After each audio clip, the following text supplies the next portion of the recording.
Hey guys, Brian here, aka Boris from Boris and Natasha Wheeling and Dealing. Thank you guys so much for joining us today. We actually have a special video for you today. It's a collaboration video that we're doing with several other resellers that also have YouTube channels. It's kind of a 20-question reseller edition of Get to Know Me. So this was created by Reseller Jenn. I will throw a screenshot up over here for her channel. Thank you so much, Jenn, for putting this together. We really do appreciate it.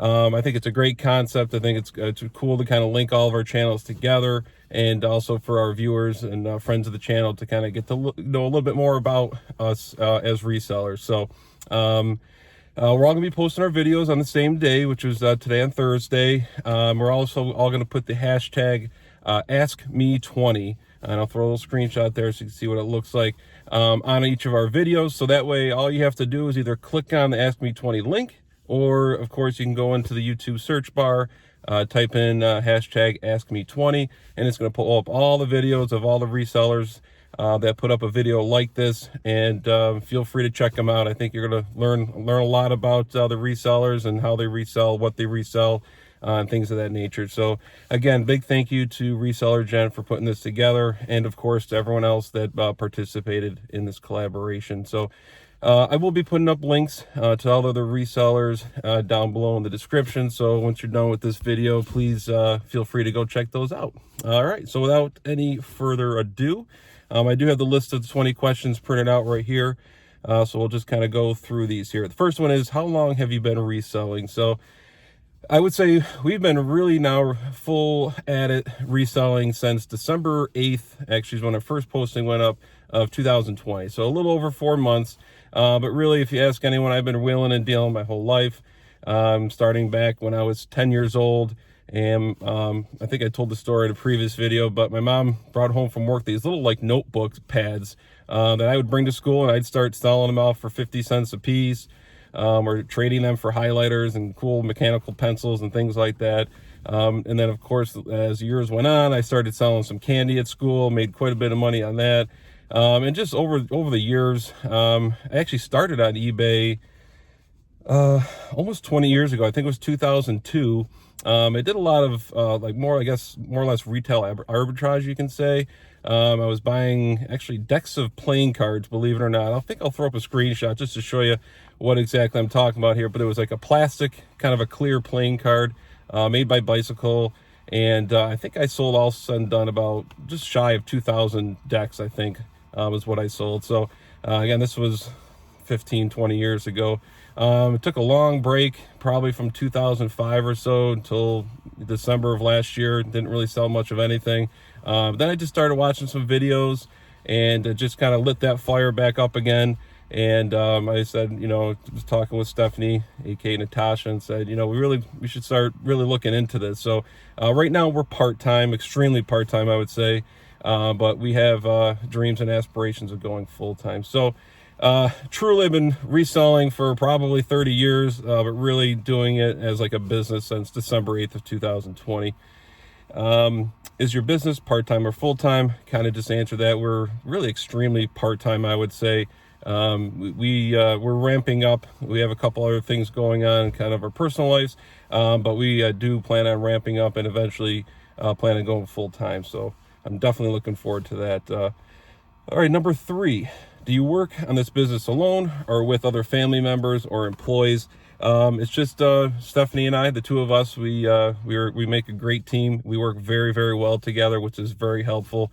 So between our YouTube stuff and our reselling stuff, we're both all in on both sides. So we're both actively sourcing, we're listing, and participating in these videos and such. So speaking of which, this is actually be a 2-part series. So this is part 1, which is Boris doing about me, and then we'll kind of have Natasha throw her little spin on things.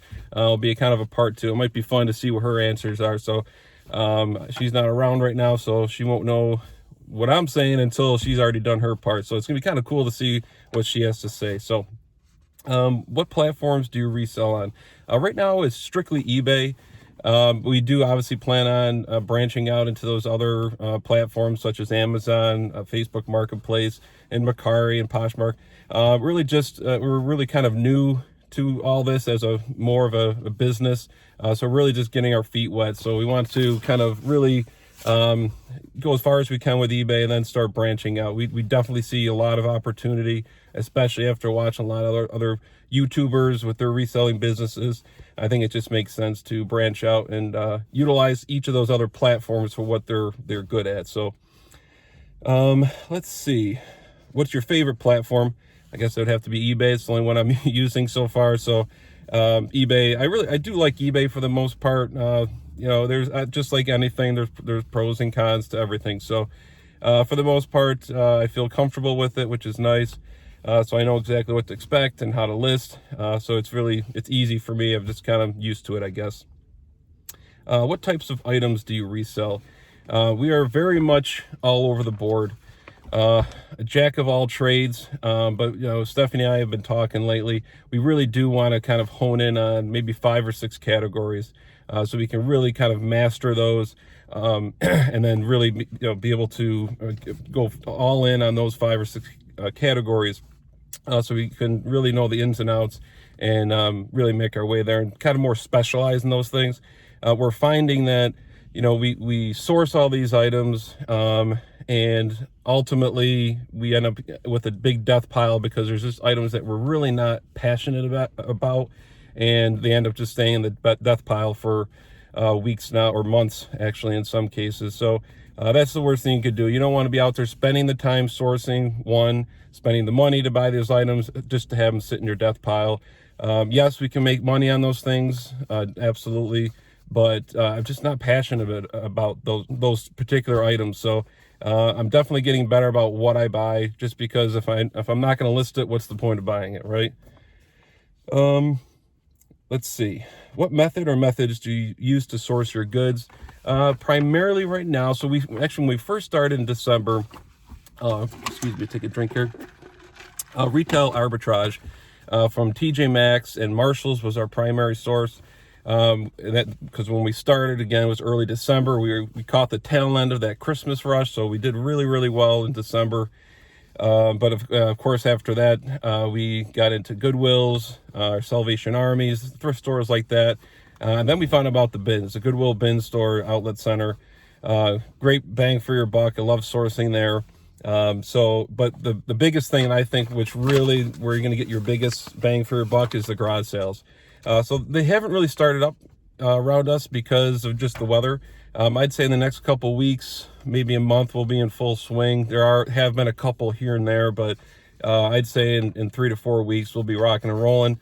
I'm definitely looking forward to taking the camera out and bringing you guys along with me. I hope you guys enjoy that content of sourcing around garage sales. I really think that's where we're going to get our biggest value from, so I'm super excited about that. Let's see. What's your average profit per item? And this is a difficult question to answer, but realistically, we're in that $12 to $15 range. Of course, we have a lot that are less than that, and we have a bunch that are more than that. But if you kind of look at things holistically and you kind of average it out, which we do keep track of everything, we're right in that $12 to $15 range on every item. Of course, we want to keep increasing that number, but I'm happy with that number as it stands today. Average cost per item, looking at everything we buy, the average cost is probably around $3, I'd say. There's a lot in the 99-cent range, actually a lot in the 50-cent range, because most of the stuff we source from the bins, we've basically put a cost at 50 cents per item. We always come out with a cart full, and we've averaged those out after each of our trips, and it's always right around 48 to 51 cents. So 50 cents an item from the bins. From Goodwill, mainly it's 99 cents, $1.99. But then we do source a lot of shoes. That's another thing that I'm really getting my head wrapped around. I'm learning more about what shoes to source, how to clean them, how to list them. I feel pretty passionate about that because we've done pretty well. And those, our average cost on shoes is about $8. But again, holistically, we're looking at about $3 an item for us so far. So question 10, how many items do you currently have in your inventory on the various platforms? I wish this number was higher, but currently we have 215 active items on eBay. We have not been good the last, I'd say, 3 or 4 weeks about listing. We have listed some. but nowhere near the 10 per day that we have set our goal for. So we talked about this the other day, and we plan on ramping things back up, because obviously without the listings, your store just starts to slowly die. So we definitely don't want that to happen. What is your daily sold out of your total inventory? Right now we're averaging about 2.5, 3 items per day. Again, that's probably closer to 2 now, I would say, because of the last 4 weeks with the lack of listing. Of course, if you don't list a lot, you're not going to sell a lot. That's really truly the name of the game. We were doing really well, I'd say, up until March time frame. A couple things came up, and just really haven't been listing on a regular basis since then. So we'll get back on the horse, and ultimately I definitely want the next goal is just to try to get up to 500 and try to see if we can actively keep it there at this kind of extremely part-time basis. So all right, next question. If you're selling on eBay, do you utilize promoted listings and promotions? Yes, we do use promoted listings. Not on everything, case by case basis. Sometimes we'll list an item, maybe we'll wait a week, 2 weeks, and then we'll promote it. But also we try to play it smart a little bit. If I have a item that's promoted, I definitely will not send out any offers for that particular item, because then you're kind of paying both ways. You're lowering your price by sending the offer out, and also you're paying out that ad fee for the promoted listing. So I try to do one or the other. All right, sorry about that. My throat had a little tickle in my throat, so just figured I'd cut that out. I'm sure you guys didn't want to hear me cough and all that other nonsense. So, all right, moving on. Question 13, 14, and 15 all have to deal with Poshmark. We don't currently sell on Poshmark, so we'll just skip by those questions. But I'm definitely interested to see everyone else's videos, and especially the ones that do sell on Poshmark, just to see how they utilize Poshmark. And if that's something you guys utilized a lot, definitely make sure you check out the other videos, so you can get some insight from those other resellers as well, for the ones that do Poshmark. So let's see. All right, number 16. How many hours would you say you spend a week sourcing? I'd say we spend about 2 to 3 hours a week. Obviously, some are more, some are less, but we're right in that 2 to 3 hours on average. Again, we're extremely part-time. When we do take this full-time, though, we'll be in the 35 to 40, probably at minimum every week. You really need to make sure, if you're going to be doing this full-time, you're utilizing those golden hours, I call them. Whenever the stores or wherever you source are open, that's when you should be sourcing. But yeah, for right now, we're at about 2 to 3 per week. How many hours would you say you spend listing every week is question number 17. That's where we're failing lately. At best, maybe an hour or so a week at this point. Where we were before, when we were really successful, I would say, was probably about 10 hours a week of listing. We try to spend 1 to 2 every day, making sure we get our 10 listings up. And so I'd say anywhere, 10 to 15 hours a week is where we're at, and I think that's really where we hit our sweet spot. So we're gonna get back there. I promise you that. So number 18, if you listen to podcasts, what reseller podcasts are your top recommendations? I don't actually listen to any reseller podcasts. Although I do watch a lot of YouTube videos of other resellers, but just not the podcast. One little suggestion for a podcast, The Office Ladies podcast. I love them. Check them out on Earwolf. I'm a huge Office fan, so I love getting to hear Angela and Jenna talk about their experience on the show. So go check them out. Number 19, what is your goal or goals to have accomplished by the end of the year 2021 for our business? Our goal for this year, which I'd call our short-term goal, is really to get our house in order, on a schedule of how many we're going to list a day, and stick to it and track that to make sure we're staying on top of it and taking ownership of things. So I think getting a listing schedule set up is going to be extremely important. And then on the back side of it is our inventory. We have a death pile that's back there, as you can see maybe by some of the bags, but also kind of scattered throughout the house. We got to get our inventory in control. We have all of our listed inventory in control. It's just all the other stuff that the death pile is spread from one room into another, into a back seat, and we're going to get that under control.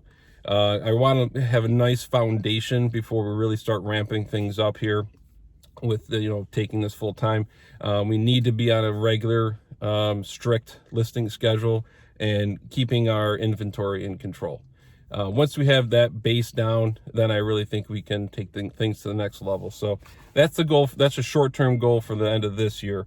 The next question is, where do you think your business will look like in 5 years? I would say in 5 years, we're going to expand out and maybe have some sort of a shed type of thing built out like we've seen, or really dedicate a whole room or a garage to housing our inventory and running both our eBay as well as our YouTube business. I think it's important to kind of have some dedicated space to that. Right now, I'm kind of doing a lot at the dining room table. We want to have separate station for taking photos, a separate station for listing, a separate station for packing and shipping and all that good stuff, and maybe even a separate station for a YouTube setup with a backdrop and all that good stuff. So we definitely have some dreams. I also would say by then I'd like to have a couple employees. My least favorite thing to do is list, and that's probably why that's the first thing that fell off when things started getting tight on time. I don't get any enjoyment out of it. I don't think I personally add any value to the listing. Of course, there's tips and tricks that to make a better listing. I get that. I feel like that stuff can be taught a lot easier than the knowledge behind all of it in the sourcing. I think for sure by then, I'd say probably in a year or two, I'll feel I can really be a master at those 5 or 6 things that I was telling you about before, where I can just walk into a store, look through those items that I'm, particularly sourcing for, and get in and get out fairly quickly without having to do running comps and things like that. I want to feel comfortable that I can source without the crutch of having the eBay app or the Amazon app to look up sold comps. So I want to be that much of a master where I don't even have to look things up. I can go in, find the items, get out, and then start mastering some other categories as well. I think that my time would be better spent outsourcing with having that knowledge and having that years of experience versus spending, an hour to list or 2 hours to list 10 items or so, cleaning and prepping 10 items. That has to be done, of course. But I think if you put some value on your time, I would say the 2 hours I spend listing 10 items, that same 2 hours I could be out hitting up several other thrift stores or garage sales, finding more items to flip. So that'll definitely happen. We're going to have some employees at some point, basically to do the listing for sure, and another piece that would probably be the shipping and packing. Again, though, I feel like those things are just a little easier to teach than years and years of experience of buying and selling and what items to look for, the conditions, especially once you start branching out into other categories. So it was probably a long-winded answer on that. 5 years, I want to have some employees. For sure by then we'll be out into separate space, like I said before, with all dedicated stations for each. That's going to happen sooner than 5 years, but definitely by 5 years we'll be there. So all right, that was the 20th question. Again, Jenn, Reseller Jenn, thank you so much for setting this up and asking me to be a part of it. I really did enjoy this. It was really good getting to go through these questions and just kind of be honest with myself where we're at today with things. And there's a couple things, a couple numbers here, especially about our active listings and how many hours a week we spend listing. I didn't enjoy answering those questions, but it's the truth that I gave, and I'm not happy with it. But now that I've said it out loud, I'm going to definitely make a point to put some more time and energy around that, because it's an important piece, and I want to be successful. So yeah, so again, there's several other resellers out there. They have YouTube channels. Be sure to click on the Ask Me 20 link, or just again type that into the YouTube search and check them out. If there's any other resellers and with folks with YouTube channels that were not part of the original challenge, there's no reason you can't do this. If you're interested, I'll send you the 20 questions, and you can either just do that personally, so you can just kind of go through the 20 questions, be honest with yourself, answer those questions, and hopefully it'll help you, kind of guide you. And if you have a channel and you want to actually make a video, feel free to do that. All I would ask is just put that hashtag in the title so it can kind of add to the group, and everyone else can kind of share in each other's each other's videos. So yeah, just hit me up on Instagram or drop me a comment down below. We'll connect one way or another. I'll get you the 20 questions, and we'll go from there. All right, guys, thank you so much for joining us here at Boris and Natasha Will and Deena. And until next time, peace and love.